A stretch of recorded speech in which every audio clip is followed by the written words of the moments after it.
Hi guys, good morning. It's so nice to be back with you. I'm Merlie and I'm from Farillio. And today I am QuickBooks's Ask the Expert. So welcome to Ask the Expert. This is a daily series that runs from 8:30 to 9 a.m. and it's all designed to help you, small businesses across the UK. Ask any questions in the comment or use hashtag Cubate, QBATE on Twitter. And that's how we'll scoop up everything that you want to know. And I will do my best to get those answers to you. If you need any more advice, then join the official Intuit QuickBooks Small Business Community group on Facebook. This is where the conversation is at. And it's where the experts, accountants and business experts across the UK are there 24/7 to give you more advice and support. QuickBooks also have a brilliant dedicated COVID-19 information site. Just go to QuickBooks' website, scroll down a little bit, and click on the big Learn More button under the header Support for You and Your Business During COVID-19. It's a great collection of pragmatic advice, all the sorts of answers that are being asked by the community packaged up and presented to you. So hugely relevant. Don't miss the opportunity to grab that knowledge.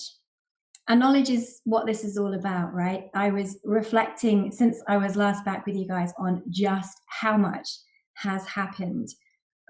It's incredible, isn't it? I've been talking to students who are studying entrepreneurship, business studies, students who are about to do that, who aren't quite sure what the future holds for them now with their university courses, or indeed what happens after university. I've been talking to startups seeking funding and all the challenges that come with that. We've got managers feeling really stressed, teams under huge pressure to manage with limited resources, staff on furlough, and difficult decisions to make. So mental health and well-being, looking after not just our team, but also our managers has been a big theme of the moment. We've had extensions, obviously, to the government's furlough schemes and to the self-employed schemes. Erin and I, so Erin Patrick, who I know you guys know very well, one of my favorite experts, one of QuickBooks Ask the Experts. We've been tracking each other. I feel like I'm in some kind of weird relationship with Erin very frequently at 11:30 at night. It's he and I on the email trying to work out, what does this mean? What are the ramifications of this? Do we need another blog or an infographic to guide the community? So lots of conversations with Erin. I know he's back with you guys next week with more to share on that. He is one of my favorite experts, as I say.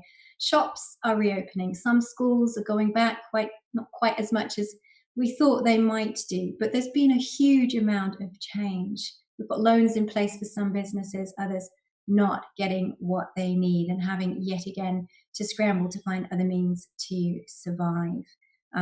Forgotten Limited still remains a serious issue. And guys, I am speaking to folks about you.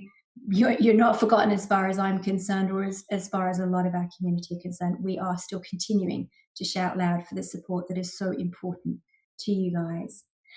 Other than Erin, who else have I been speaking to? Well, I've been speaking to a lot of people, capturing huge amounts of information.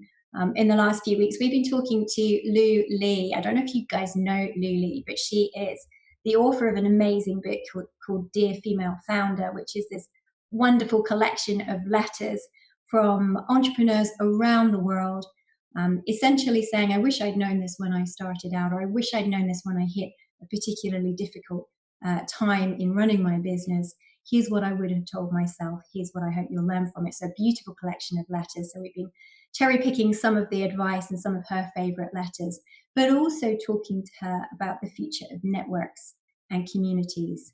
It feels like in times where we've all gone digital and virtual, that we're looking to build a network in a very different way. So we got Lou to get out the crystal ball and do a little bit of gazing about, the future of co-work spaces, how you build a network, how you grow a network when it's not so easy to sit down and have a cup of coffee. It's the cups of coffee, it's the corridor conversations, it's those bumping into someone at an event moments that quite often trigger those magic collaborative moments and opportunities and the ideas that come from that. How are we all actually managing without that? So lots of conversations with Lou around that. We've been evaluating sales strategy and how you sprint back to sales success with Action Coach. So Action Coach are a fantastic network of coaches across the UK. Sales strategy is one thing that they are really good at. So we've been mercilessly interrogating them, creating some infographics for the community. You can find all of this on Farillio's blog site. We've also been speaking to lots of you. We've got this lovely series that I am very, very passionate about called Small Business Heroes. And it's actually taking the learnings from so many businesses across the UK and saying, what did you do? What worked? What didn't work? How did you change? How did you adapt? Pulling that into relatively short interviews.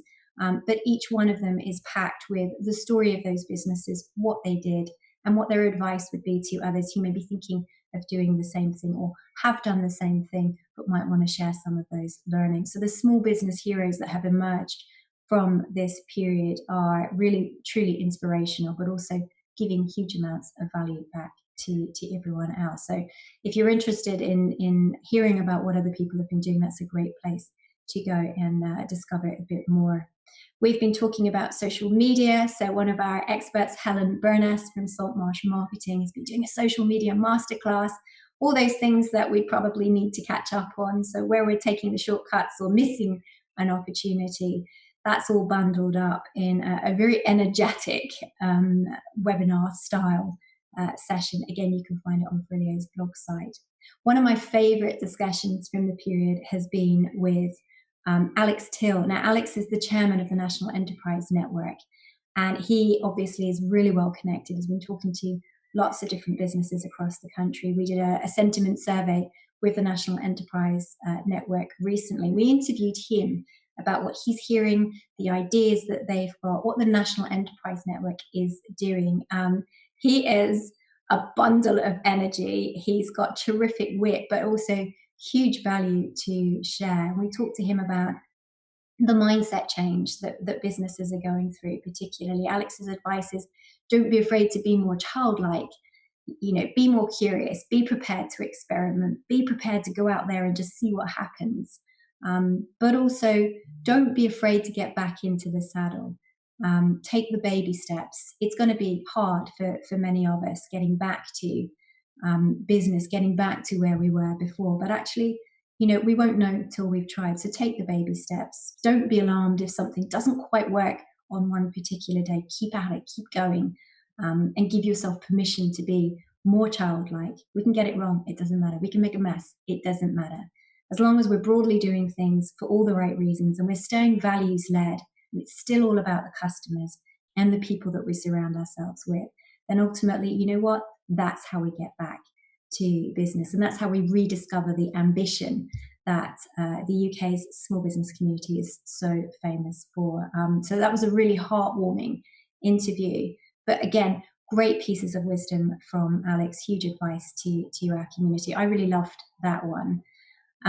We've been looking at health and safety, obviously, because we all now need to be COVID secure in the workplace. And my obsession with toilets and being told when to go pee, yet again, features in some of our videos, but some really serious advice in how we can do that.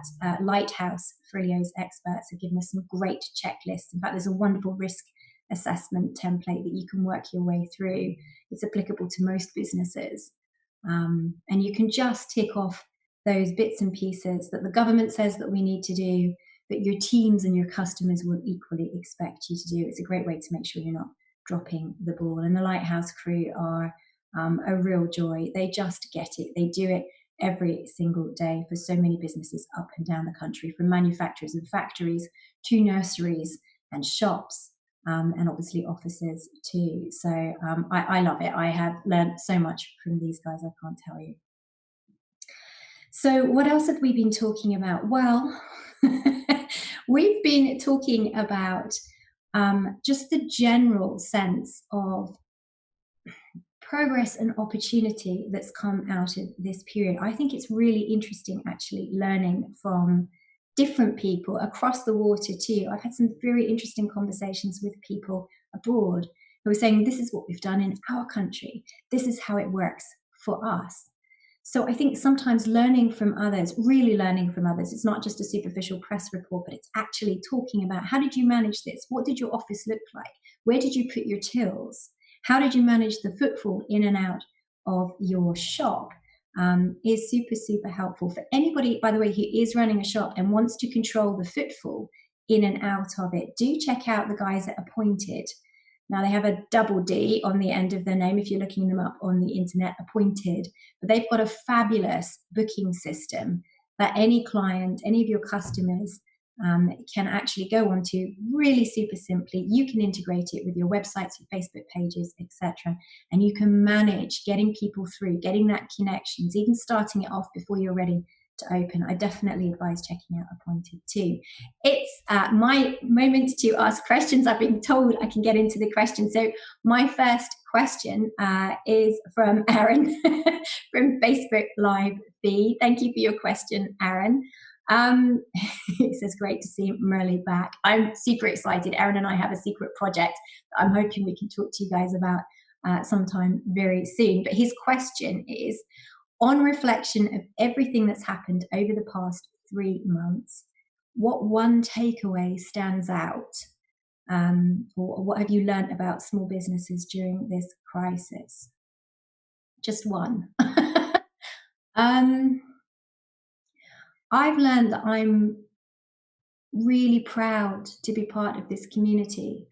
Farillio is my third startup, but my first fully independently owned. And it takes serious guts to run a business. It takes even more courage to keep going. So many of us go to bed each night with the knowledge it's not just our mortgage and our future and our reputations at stake, but it's those of every single other person who chooses to join us and work with us and who trusts us to look after them. This whole period where so many of us are having to talk to our staff about what this means for them, whether they've got job security, whether business life is going to look the same in 3 to 6 to 9 months is, a challenge that none of us have had to face, not on this scale. And I've learned that this community has the answers to almost everything we need to know. So the power of a network, the strength of this community, its determination, its sort of #defiance, not defeat mentality is much, much stronger actually than even I had appreciated. I think, we've all been turned inside out during this period, but one thing I am most reflect on, I think, is just my pride at being surrounded by so many incredible people who really do give me inspiration every single day. I've learned so many other things too, but I think that's the one standout factor for me. You can chuck an awful lot at us Brits, but we will not be defeated, and we will help each other to prevent our fellow peers being defeated too. And I think that is something really admirable, actually, the number of people helping and preventing other people from going down. It really stands out. So my next question is Akua from Twitter DM. And Akua says, if my business won't survive COVID-19, what happens to my lease I have for 1 more year if I can't pay? Will I still have to pay, or can I get out of it? Oh gosh, that's a question that so many of us are asking, Akua. I think much of it depends on the terms of your lease and what kind of lease you've got. There will be break clauses, notice clauses, all sorts of provisions that the lease itself determines. And because the lease is the contract, it will very much depend on what you agreed in that particular document. So there's no hard and fast rule. There are some government provisions or legal provisions that may be implied or bound into your lease that might give you some abilities to terminate your lease early. It will depend on the type of lease that you've got. I'm assuming it's a commercial lease rather than a residential lease, but you need to go back to the terms of the lease and look at that first. And if genuinely they don't help you, Akua, then it's about having a conversation with your landlord and letting them know when you can what your position is, what your anxieties are, and whether the two of you can come to some kind of agreement. We've worked with quite a few businesses recently who have needed to let go of their leases because of cash flow. They're not stopping business, but they are pulling back from premises, or deciding to work from home instead. There are agreements that you can reach with your landlord, and a good landlord will want to do things in a sensible, rational way, not panicked, not knee-jerk, and find out that they're chasing you for a rent that you can't pay, and they're also trying to find a new tenant in times where a lot of people are very anxious and nervous about taking on new premises. So if the lease doesn't help you, Akira, do come back to conversing with your landlord. And there's a lot of advice on Farillio as well about those conversations if you need it. And if you're still stuck, reach out on live chat to us too, because we can always help connect you with others as well. Fran from Twitter DM. Hi, Merlie. It's nice to see another female CEO leading the way. I'm doing my best, Fran. I'm not sure I'm leading. I think I'm wading through mud a lot of the time, but I'm doing my best. Are there any learnings you can share that helped your journey, which got you where you are today? I love this question. I think it comes back to network, Fran. Make sure you are connected to great people. People make the magic happen. And if you've got a great community of people around you who inspire you, who can support you, then actually whenever you get stuck, rather than sitting there agonizing about, I should know this, why don't I know this? Why does everyone else seem to know this and I don't know how to do this? Your community, reaching out to your community and asking those questions means all the difference between hours of agonizing and possibly taking a risk and somebody saying to you, yeah, don't worry about that, it's this, or let me connect you with someone that can help you. So build the best network that you can. Start as early as you can. Don't treat a network like an opportunity for hard sell or immediate, give me. Go in there, have a conversation. Make sure that you're actually surrounded by people, that you're having real conversations. Give help where you can. Often give something before you ask for something. But the power of a network, I think, to anyone in business, and it doesn't change. It's particularly important when you start, but it doesn't become any less important as you grow and you scale up. Cultivate a really cool network so that you have always got people who have answers around you and who really believe in what you're doing. Sometimes you'll be the only person in the room who believes, and that's fine, particularly if you're a founder or a business owner. Sometimes you have to be the only person who believes and has that vision and sees beyond the everyday. But if you're surrounded by people who say, yeah, I'm in that boat all the time and I understand it, it will make you feel a lot less lonely, a lot more empowered, and certainly more time efficient, trust me. Let's have a look at my next question. Axel from Facebook Messenger. Good morning. I've been furloughed since it was announced, and I started a small business on the side in my local area. So many people have done that with their furlough leave, Axel. Good on you. I love it. It's actually taken off to the point where I want to continue. That's so awesome. I was wondering if I am legally allowed to have this side business, even though I am technically employed and on furlough. That's an amazing question. And you're going to be asking that on behalf of a lot of people, Axel. Some of it, a little bit like the lease question earlier, will depend on what's written into your employment contract. Some employers will allow you to do a side hustle and other things as long as it doesn't interfere with your contracted working hours, or it doesn't compete with the business that's employing you, so that they're confident you're not kind of cannibalizing the IP of the business with what you're doing. So a lot of it will depend on what the contract says, and also on what this new side hustle activity is. Having said that, contracts are just a document. They are a moment which anchors us all to an agreed set of terms. If you want to change those terms, have a chat with your employer and see whether they're going to be happy to release you. Generally speaking, a good employer, if you're not competing and it's not going to interfere with your working hours, or they're happy to reduce your working hours or make them more flexible to enable you to do that. Generally speaking, people will agree. I think, speaking as an employer of people who do have side hustles, and I love this, I encourage everyone on our team to go do the stuff that they're passionate about and bring the knowledge and the skills and that excitement back to Farillio too.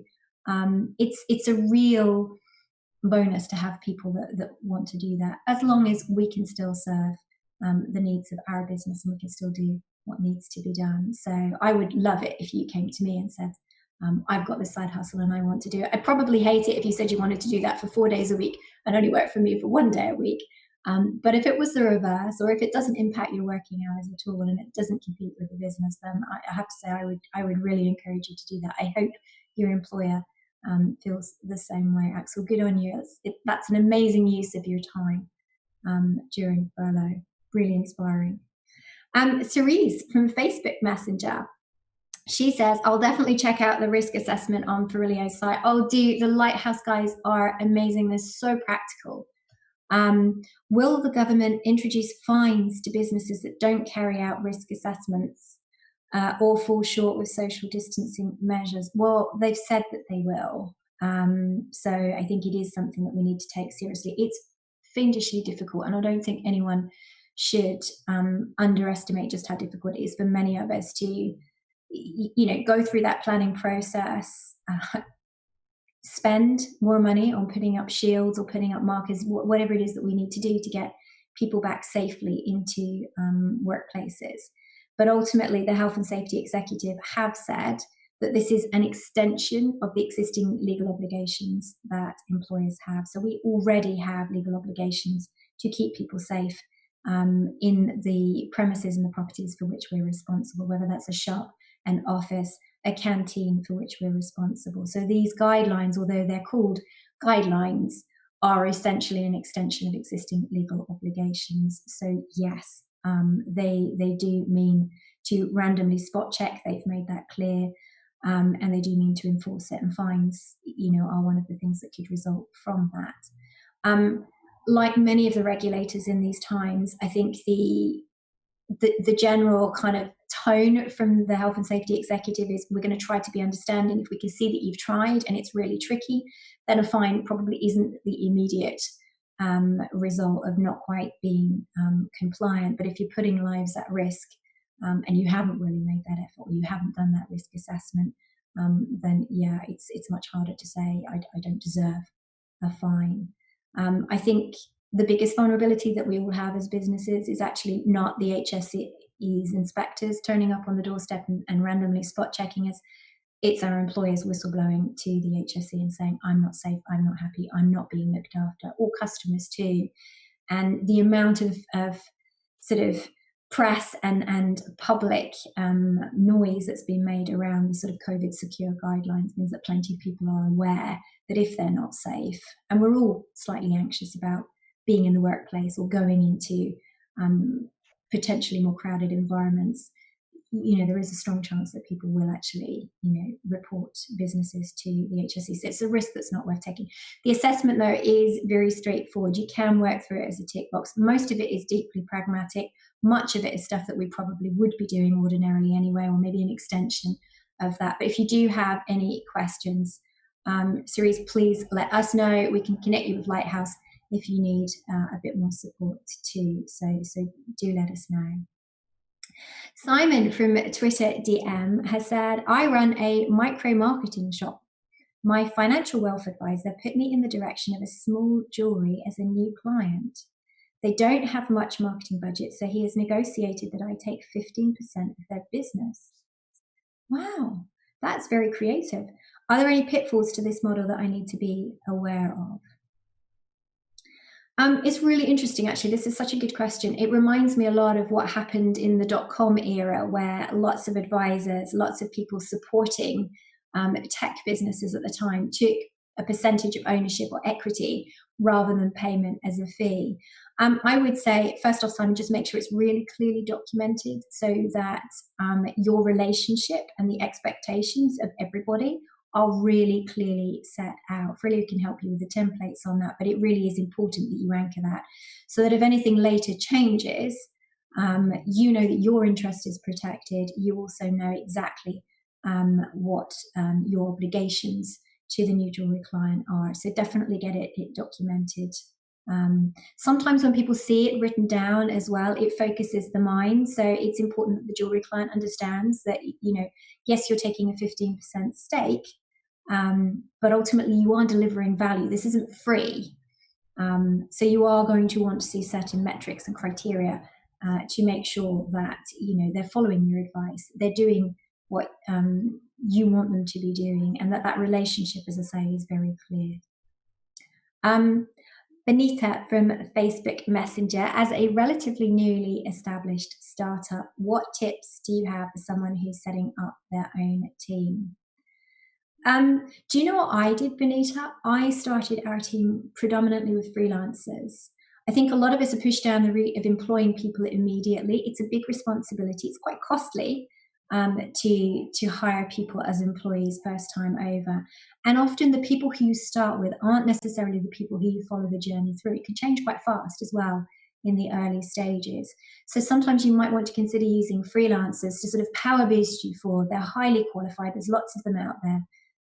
Particularly right now, because the corporates have lowered, I think, their outsourcing arrangements. So there's some tip-top people out there who, if they are affordable, could really power you forward. And it gives you that breathing space to then to decide what kind of employee you need further on. There are two things I would say to you. Is if you're using freelancers, they often charge VAT, or they can charge VAT. You can claim that back. That's a really good way of counterbalancing some of your spend. The second is Farillio has a template called the Pass the Baton plan. It's a really cool thing to do when you're starting up as a founder of a business. It's a little quadrant. I think you can find it in the guide on golden potential and sort of conserving your well-being as a founder. But what it essentially does is it takes you yourself, and it says, these are the things I love, these are the things I hate, these are the things the business needs me to do regardless of what I feel about them, and these are the things that somebody else could do better.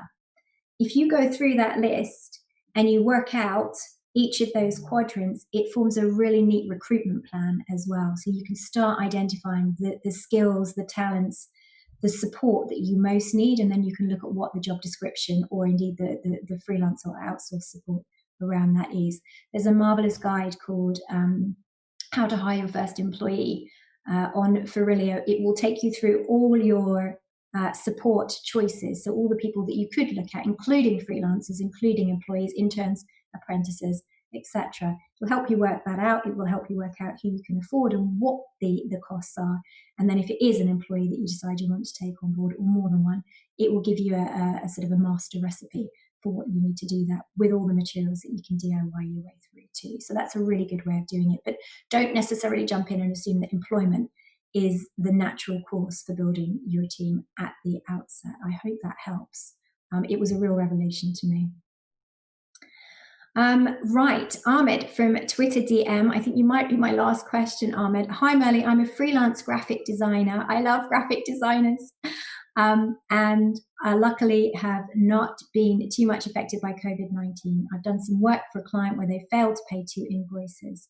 What can I do so I can get the money we need? There is a cracking guide on Farillio about what happens when people don't pay you on time. Ahmed, please follow that through. It's a master recipe that we created with some of our experts. Keep it personal if you can. Don't jump straight into threatening letters. Sometimes that sense of guilt, this is really important, we agreed this, you haven't paid me, works better than any form of correspondence. And check the terms too, because sometimes just reminding people if they don't pay, you have the ability to charge late payment interest on it, can really help you. So, but follow the guide through, Ahmed. I really hope that helps. Reach out on live chat if you've got any questions. Right, well, I think I need to wrap up, guys. Thank you so much for allowing me to answer your questions and sharing what's important to you this morning. Any further questions, please get in touch with QuickBooks support team on Facebook or Farillio.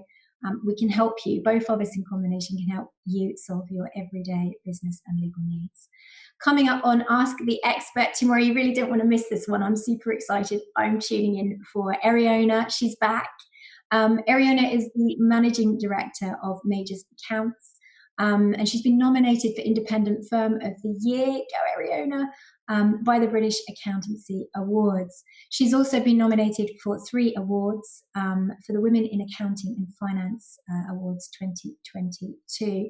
Really don't miss Ariona's session. She always has heaps of great advice and wisdom to share. And you've got an award winner amongst you guys. That's super cool. A reminder that if you need any more advice, please do join the official Intuit QuickBooks Small Business community on Facebook. It is where the conversation is at. And you'll find plenty of people on hand 24/7 to answer more questions and get you what you need right now. In the meantime, guys, again, thank you very much for having me. Stay safe, and hopefully I'll see you again soon.